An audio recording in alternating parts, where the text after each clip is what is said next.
자, 여러분 안녕하세요. 네, 이번 시간은 제115회 전산세무 2급 실기기출문제 문제 3번을 풀어보도록 하겠습니다. 문제 3번은 부가가치세 신고서 작성 문제입니다. 자, 여러분께 제가 문제 1번을 설명드리느라고 형광펜 색깔을 조금 칠해놨는데 그거 무시하시고 일단 볼게요. 문제 3번은 부가가치세 신고서 작성 문제고 항상 10점 배점이 되어 있습니다. 10점 중에서 1번은 서식 이름이 공제받지 못할 매입세액 명세서라는 서식을 작성하는 문제고요. 4점이 부여되어 있고 2번은 특별히 특이사항은 없는데요. 부가가치세 신고서만 작성하시면 됩니다. 전자신고 전송하거나 이런 건 필요 없고요. 그렇게 해서 6점 배점된 문제입니다. 자, 1번과 2번은 1번은 이기 확정이에요. 이기 확정이면 일단 예정신고는 당연히 했다라는 전제로 시험 문제는 가셔야 돼요. 왜냐면 주식회사는 법인이고 법인은 특별한 언급이 없을 때는 원칙적으로 예정신고를 하기 때문에 이기 확정이다 그러면 10, 11, 12월을 대상으로 서식 작성을 할 거고요. 2번은 일기 확정에 대한 부가가치세 신고서니까 1번과 2번은 각각 별개의 문제다. 이게 연결되어 있는 문제인지 별개의 문제인지를 한번 확인을 하시면서 보셔야 돼요.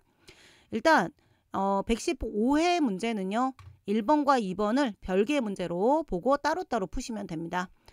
프로그램 열어보겠습니다. 부가가치세 탭에서 부속명세서 1에 공제받지 못할 매입세액 명세서를 열어주시고요. 1번 문제는 이기 확정이니까 10월에서 12월로 날짜 체크를 해주셔야 돼요. 자, 그리고 이제 문제 해설을 교재 해설을 먼저 하겠습니다. 지금 편집은 우리 직업상점에서 나온 교재의 편집인데 한국세무사회 자격시험 홈페이지에서 다운받은 2024년 기출문제죠. 115회 기출문제 프린트 하시면 내용은 똑같습니다. 편집 모양이 조금 달라서 그렇지. 그래서 혹시라도 프린트로 공부하시는 분들도 동일하게 문제 해설 갖고 가시면 되겠고요. 자, 1번입니다. 공제받지 못할 매입세액 명세서 중에서 탭 2개를 작성하라고 그랬어요. 공제받지 못할 매입세액 내역 탭하고요. 공통매입세액 정산 탭 2가지를 작성하라고 했는데 공제받지 못할 매입세액 내역 탭은 전액불공제 대상을 입력하는 탭이고 공통매입세액 정산, 안분정산 납부환급세액 재계산은 공통, 과세와 면세에 공통으로 쓰는 매입에 대한 탭이죠. 그래서 문제를 정확하게 구분을 하셔야 돼요. 공제받지 못할 매입세액 내역 탭은요. 전액불공제 대상을 찾아서 입력해야 되는 거다. 자, 1번 자료 보시면 매출 공급가액 자료는요. 원래 안분, 정산, 납부환급세액 재계산할 때 필요한 자료라서 정산과 관련된 자료입니다. 그래서 제가 초록색 체크를 해놨고요. 그 다음에 2번 매입세액에 관련된 자료인데요. 자, 세금계산서를 수취했는데 동그라미 1번은 과세 관련 매입세액이에요. 그럼 전액 공제죠. 특별히 다른 말이 없으면. 요거 2번 면세사업 관련은 우리 매입세액 불공제로 이론을 배우실 때 면세사업 관련 매입세액은 전액 불공제다 말씀드린 거 있죠. 그래서 면세사업 관련된 매입세액은 전액 불공제입니다. 그래서 공제받지 못할 매입세액 내역 탭은 전액 불공제를 입력하는 거니까 여기 동그라미 2번에 9천만 원 공급가액 900만 원 세액 매수 12장을 입력하시는 거예요. 이거부터 먼저 입력할까요? 자, 공제받지 못할 매입세액 명세서의 첫 번째 탭입니다. 여기에 면세사업 관련 동그라미 5번에 입력하는 거고요. 12장이라고 그랬죠? 숫자로 넣으시면 돼요. 9천만 원에 금액 900만 원 이렇게 입력하시면 앞에 분홍색으로 체크한 공제받지 못할 매입세액 내역 탭은 끝나요. 입력은 굉장히 간단합니다. 자료 해석을 할 수 있는 이론적 지식, 능력이 있는가 그거를 물어보는 문제였고요. 자, 그 다음 정산 탭을 작성을 하실 건데요. 매출 공급가액이 잘 보셔야 돼요. 10월에서 12월인지 7월에서 12월인지 7월에서 12월 6개월치를 전부 다 줬으면 과세기간에 대한 정산이 맞습니다. 6개월치에 대해서 7월에서 12월에 과세는 3억 5천 면세는 1억 5천 합계가 5억 원이다. 매출이 공급가액 매출이죠. 그리고 3번에서 총 공통매입세액이 6개월치 총 공통매입세액이 380만 원이고 예정신고 때 이미 50만 원을 불공제 받았다. 있는 그대로 입력하시면 돼요. 자, 그래서 공통매입세액 정산 내역에 공급가액을 줬으면 1번 탭 체크하고 가셔야 되고요. 전표 데이터 불러오지 않습니다. 하시고 자 9번으로 가실 때 특별히 이거는 뭐 문제에서 특별히 다른 말이 없으면 엔터 치고 넘어가시는 거예요. 문제에서 총 공통 매입세액이라고 했으니까 요거는 3번에서 준 380만 원 입력하시면 되는 거죠. 그쵸? 이때 총 공급가액 총 공통 매입세액은 전체 6개월 단위로 된 숫자를 입력하는 거다. 그래서 총 공급가액이 5억 원이고요. 면세 공급가액이 1억 5천이라고 문제에서 준 대로 입력하세요. 자료 불러오기 하지 마시고. 그러면 불공제 해야 되는 대상이 6개월 전체에 대해서 계산이 되는데 예정신고 때 이미 50만 원을 불공제 받았기 때문에 이번에 추가로 불공제될 금액은 64만 원이다. 요렇게 하시는 거예요. 됐죠? 하고 저장을 눌러주시면 됩니다. 그리고 닫기를 눌러서 빠져나가시면 4점짜리 문제가 순식간에 완성이 돼요. 그래서 탭을 정확하게 알고 계셔야 돼요. 분홍색 탭, 공제받지 못할 매입세액 내역 탭은 전액 불공제 대상. 만약에 매입 매출 전표로 입력한다 그러면 54번 불공 코드에 들어갈 것. 54번 불공 코드. 여기 공통 매입세액 정산 내역은요. 공통 매입이라고 줘요. 과세 사업과 면세 사업에 공통으로 쓰기 때문에 이거는 과세 매출 비율과 면세 매출 비율로 안분한다. 그거가 안분, 정산, 납부환급세 재계산은 그래서 매출 비율이 필요한 겁니다. 요것도 알고 가시고요. 항상 우리 교재에서도 있고 자주 나오는 문제들이죠. 무난한 문제였습니다. 잘 푸실 수 있을 거라고 생각하고요. 자, 2번으로 갑니다. 다음 자료를 이용하여 일기 부가가치세 신고서예요. 저는 말을 하다가 자꾸 날짜를 잘못 입력해요. 강의를 해드릴 때 말하다가 날짜를 잘못 입력해서 아예 일기 확정 신고에 대한 날짜부터 입력할게요. 여러분도 시험장에서 막 문제 읽다가 날짜 잘못 입력하실 수 있거든요. 하라는 게 아니고 그러지 말라고. 그래서 일기 확정이니까 날짜는 4월 1일에서 6월 30일로 이렇게 날짜부터 입력 정확하게 해놓고 다시 한번 점검을 하시는 거예요. 일기 확정이니까 4월에서 6월 맞죠? 자, 일단 메뉴는 열어놓은 상태예요. 지금 화면으로는 안 보이지만 매출 내역하고요. 매입 내역을 줬고요. 비고란에 자료를 줬습니다. 자, 과세표준 명세 작성은 생략한다라고 돼 있는데 되게 간단해요. 자, 1번 보시면 전자세금계산서 발급한 매출 세금계산서를 발급한 매출은 11번 과세 우리 그 매입 매출 전표로 11번 코드로 들어가는 것들이죠. 그거예요. 그래서 공급가액이 5천만 원에 5억 원에 부가가치세가 5천만 원이다. 자, 그럼 그거부터 순서대로 입력할게요. 워낙에 입력할 게 많으니까 공급가액 5억 원에 부가가치세 5천만 원이다. 이렇게 하시고 자, 그 다음 요건 됐어요. 2번 그런데 두 번째 줄 지연 발급한 전자세금계산서의 매출 공급가액이 100만 원 요 안에 포함돼 있대요. 지연 발급이에요? 가산세 내셔야 되네요. 그래서 가산세 탭 작성을 하겠습니다.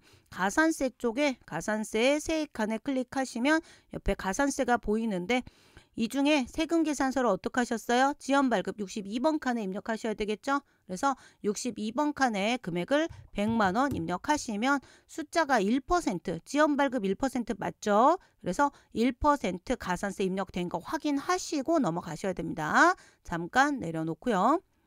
자, 2번 신용카드 매출 전표 발급 매출 공급 대가니까 부가가치세 포함 금액이 6,600만 원 있습니다. 그럼 공급가액이 600이고 부가가치세가 공급가액이 6천만 원이고 부가가치세가 600만 원이라는 건데 자, 전자세금계산서 발급 매출 공급가액 1,000만 원이 포함돼 있다. 공급가액 기준으로. 그럼 무슨 얘기죠? 1번에 5억 원 안에 여기에 신용카드하고 전자세금 계산서가 동시 중복 발급된 게 1,000만 원짜리가 있다는 거예요. 그럴 때는 어떻게 해야 돼요, 여러분? 세금 계산서로 신고하셔야 돼요. 그러면 원래 이제 관련 서식이 신용카드 매출 발행 집계표라는 게 있죠. 그래서 신용카드 매출 전표가 발급된 공급 가액이 6,600 중에서 6천만 원이 공급 가액인데 그중에 전자세금 계산서랑 중복 발급된 게 1,000만 원이 있다. 그러면 빼고 5천만 원만 공급 가액으로 신용카드 매출 공급 가액으로 입력해야 된다. 그게 약간 함정이었어요. 자, 과세 매출 10% 과세 매출 중에서 3번 칸에 입력을 하셔야 됩니다. 그래서 여기가 6천이 아니고 5천이 들어가야 된다. 이게 이 문제의 어찌 보면 가장 중요한 쟁점이에요. 그렇죠? 6천 원래는 신용카드 매출은 6천만 원에 600만 원짜리가 있긴 있는데 그중에 1,000만 원은 이미 세금계산서 발급분에 포함돼 있고 만약에 중복이 된다 그러면 세금계산서로 가야 돼요. 예, 그렇기 때문에 이렇게 입력하는 게 맞다라는 겁니다. 입력했고요. 자, 3번 해외 직수출에 따른 직수출이면 세금계산서 발급 안 하는 거니까 영세율 매출 중에서 영세 기타 쪽으로 가야죠. 그래서 3천만 원이 있다. 세액은 왜 안 줬어요? 영세율이니까 영원이니까. 그래서 영세율 중에서 세금계산서 발급을 안 하는 직수출이 6번 칸으로 들어가는 거고요. 3천만 원 주어진 대로 입력하시면 돼요. 뭐 요거는 입력만 하시면 되는 사항이었습니다. 자, 매입으로 가셔서 전자세금계산서 수취, 매입 공급가액, 공급가액이에요. 공급대가 아니고 전체 3억 2천에 세액 3,200이 잡히는데 이 중에 다른 거는 뭐 특별히 없네요. 자, 여기에 일반적인 공급가액이에요. 뭐 고정자산 매입했다란 말 없으니까 뭐 너무 간단한데요. 보시면 일반 매입 10번 칸을 얘기하는 거죠. 3억 2천만 원에 매입은 세액을 추가로 적으셔야 돼요. 3,200만 원. 3억 2천에 3,200. 요거 일반 매입, 요거 괄호가 일반 요거를 얘기한 거고요. 자, 신용카드 매입 공급 대가가 이건 또 공급 대가로 줬어요. 공급 대가는 부가가치세 포함 금액이니까 이거 계산기로 나누기 1.1 하시면 사실 산수로도 바로 나오지만 1,100만 원에 110만 원이 되겠습니다. 그래서 공급 가액으로 우리 입력하셔야 되는데 그중에 그래서 공급 가액으로는 1,100만 원짜리인데 에어컨 구입비가 공급 대가로 330이니까 공급 가액 300이죠. 그러면 에어컨은 고정자산, 우리 유형자산입니다. 그래서 에어컨을 뺀 나머지 1,100에서 300을 뺀 나머지 800만 원이 일반 신용카드 매입이고요. 신용카드에 의한 일반 매입이고요. 300만 원은 유형자산, 고정자산 매입으로 들어가야 된다. 그럼 신용카드 매입세액 중에서 세금계산서 말고 신용카드는 14번 칸으로 들어가야 되죠. 그 밖에 공제 매입세액은 옆에다가 입력하셔야 돼요. 오른쪽에 신용카드 매출 수령금액 합계표가 신용카드 전표를 받았다는 거고 고정자산 매입이 300만 원인 거잖아요. 그리고 고정자산이 유형자산입니다. 300에 30만 원 하시고 나머지 금액 원래 1,100이었잖아요.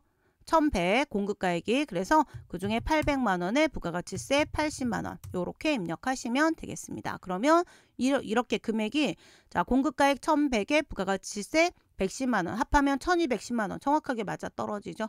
이렇게 되셨죠? 뭐 불공제 대상 이런 거 준 거 없네요. 자, 그 다음 일기 예정신고 시 누락된 세금계산서 매입 공급가액 세금 계산 일기 예정 때 누락이에요. 그럼 12번 칸에 입력하셔야 되고 1,000만 원에 100만 원. 예정 누락분인데 매입이에요. 그럼 12번 칸에 입력하셔야 되기 때문에 12번 칸은 옆에 오른쪽에 12번 칸에서 입력하시는 거고 이거 지금 무슨 매입이라고 그랬어요? 자, 세금 계산서라고 했습니다. 1,000만 원에 12번 칸에 세금 계산서에 의한 매입 1,000만 원에 부가가치세 100만 원. 요렇게 입력하시면 돼요. 되셨나요? 자, 이렇게 하시면 되고 특별히 다른 말이 없으면 매출 매입은 끝났고 비고 지난해 11월에 발생한 매출 채권이 파산으로 이번 과세 기간에 대손이 확정된 거예요. 지금 확정신고 맞죠? 확정신고니까 대손세공제 받을 수 있고요. 매출 채권이 부가가치세 포함 금액으로 550만 원이면 부가가치세 50만 원을 대손세공제를 받으셔야 되죠. 이거 문제에서 특별히 별도 서식 작성하라는 말 없으면 신고서만 작성하시면 됩니다. 그러면 대손세액, 매출세액에 대한 대손세액공제는 8번 세액칸입니다. 그래서 공제를 이번에 받아야 되는 거니까 마이너스, 숫자 칸에 마이너스 하시고 50만 원 하시면 돼요. 대손세액공제 요것도 조금 잘 보시고 자 2024년 지금 우리 문제는 24년 문제로 풀이해드리고 있어요. 실제 프로그램과 세법은 2025년 거긴 한데 자 그래서 24년 일기 예정신고 미환급세액이 300만 원이다. 그리고 전자신고 완료하였다. 이 전자신고를 완료했다는 얘기는 전자신고 세액공제를 받아라. 그거거든요. 그래서 예정신고 미환급세액이라고 하는 거는 예정신고 글자 찾으시면 되죠. 21번 칸에 숫자가 문제에서 준 대로 300만 원. 그 다음에 그 밖에 매입세액에 보시면 전자신고 세액공제라는 게 있어요. 보시면 그 밖에 경감공제세액 그 밖에 여기 19번 칸 신용카드 매출 발행 공제 원래는 18번 칸에 입력이 돼야 되는데 19번이 아니고 18번 칸에 입력이 돼야 되는데 여기다 클릭을 할 수가 없으니까 밑에 클릭을 하시면 돼요. 이런 데다 클릭하시면 됩니다. 가산세만 따로 넘어가니까 중간쯤에 클릭하시면 전자신고 세액공제를 입력할 수 있는 칸이 나와요. 전자신고 세액공제 이름 전자신고 및 전자고지 세액공제 이 칸에 있죠. 54번 칸에 이거는 문제에서 말 안 해도 알고 계셔야 됩니다. 전자신고 세액공제는 10,000원이다. 그래서 10,000원 적법하게 문제에서 전자신고 완료했으니까 전자신고 세액공제 받아라 이렇게 준 거거든요. 이렇게 하시면 돼요. 그래서 전체적으로 가산세도 있고 전자신고 세액공제도 있고 그다음에 예정누락분도 있고 근데 가산세가 되게 간단해서 그렇게 어려운 문제는 아니었어요. 사실 부가가치세 신고서가 어려우면 가산세가 어렵거든요. 근데 가산세가 세금계산서 지연 발급 한 건밖에 없고 예정누락분에 7번 칸이 있었으면 가산세가 있었을 건데 그거가 없이 매입누락 쪽 우리 매입세액을 공제를 늦게 받는 12번 매입 쪽의 예정누락분은 가산세가 없습니다.